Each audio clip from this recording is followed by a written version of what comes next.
સ્મશાનમાં અંતિમ સંસ્કારના ઊંચા ખર્ચ છતાં તલગી બહારથી મંગાવાતા હોવાનો સામાજિક કાર્યકર દ્વારા આક્ષેપ।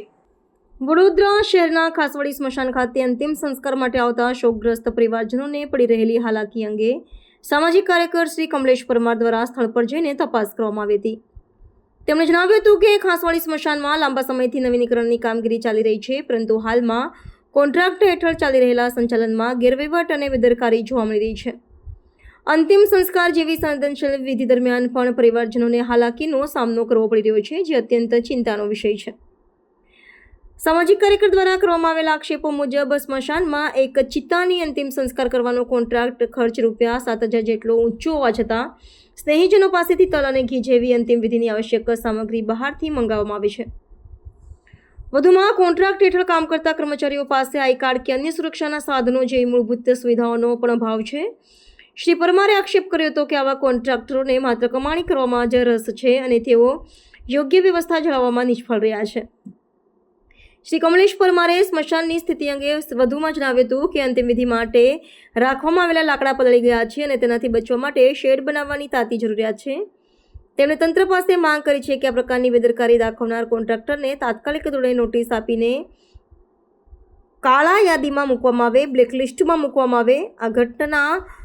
મૃતદેહના અંતિમ સંસ્કારના સન્માન, મોતનો મલાજો અને સ્મશાન ગૃહના સંચાલનની પારદર્શિતા પર ગંભીર સવાલો ઊભા કરે છે। વડોદરા શહેરમાં આવેલ ખાસવાડી સ્મશાન આજે હાલમાં જે કોન્ટ્રાક્ટ હેઠળ કામગીરી થઈ રહી છે અને કોન્ટ્રાક્ટ હેઠળ જે ચિતાઓ સળગાવવામાં આવી રહી છે, પરંતુ ક્યાંક ને ક્યાંક લાગી રહ્યું છે કે 7,000 જેટલી માતબર રકમ ખર્ચવા છતાં પણ જે નાગરિકો અહીંયા ગાડી પોતાના સ્વજનોની અંતિમ વિધિ માટે આવતા હોય છે, ત્યારે પોતે જ્યારે અહીંયા ગાડી ઘી લાવવું પડે છે, તલ લાવવું પડે છે। એટલે કહેવાનો મતલબ કે જે હાલમાં કમોસમી વરસાદ પડ્યો છે ત્યારે તમે જોઈ શકો છો કે અહીંયા ગાડી પુષ્કળ પ્રમાણમાં લાકડા હતા, એ લાકડા તમામ ભીજાઈ ગયા છે। એટલે કહેવાનો મતલબ કે કોન્ટ્રાક્ટર લાખો અને કરોડો રૂપિયાનો જ્યારે કોન્ટ્રાક્ટ આપ્યો હોય તો પોતાની એક જવાબદારીમાં આવતી હોય છે અને આ શેડ બનાવવાની એમની જરૂર હતી, કારણ કે જે તે સમય પર જલારામ ટ્રસ્ટ સેવા આપી રહ્યું હતું ત્યારે પણ જે કહેવાય છે કે અહીંયા ગાડી શેડ માટે અમે અવારનવાર તંત્રને રજૂઆત કરી છે, લેખિતમાં મૌખિકમાં રજૂઆત કરી છે, પરંતુ ક્યાંક ને ક્યાંક લાગી રહ્યું છે કે તંત્ર આંખ આડા કાન કરી રહ્યું છે। ત્યારે હાલમાં જે કોન્ટ્રાક્ટ હેઠળ કામગીરી કરી રહ્યા છે એ કોન્ટ્રાક્ટરોના જે કહેવાય છે કે કર્મચારીઓ પાસે કોઈપણ જાતનું આઈ કાર્ડ પણ નથી, સાથે સાથે જે કર્મચારીઓ છે એમની પાસે કોઈ ટી શર્ટ નથી। એટલે આટલી બધી મોટી સંખ્યાની અંદર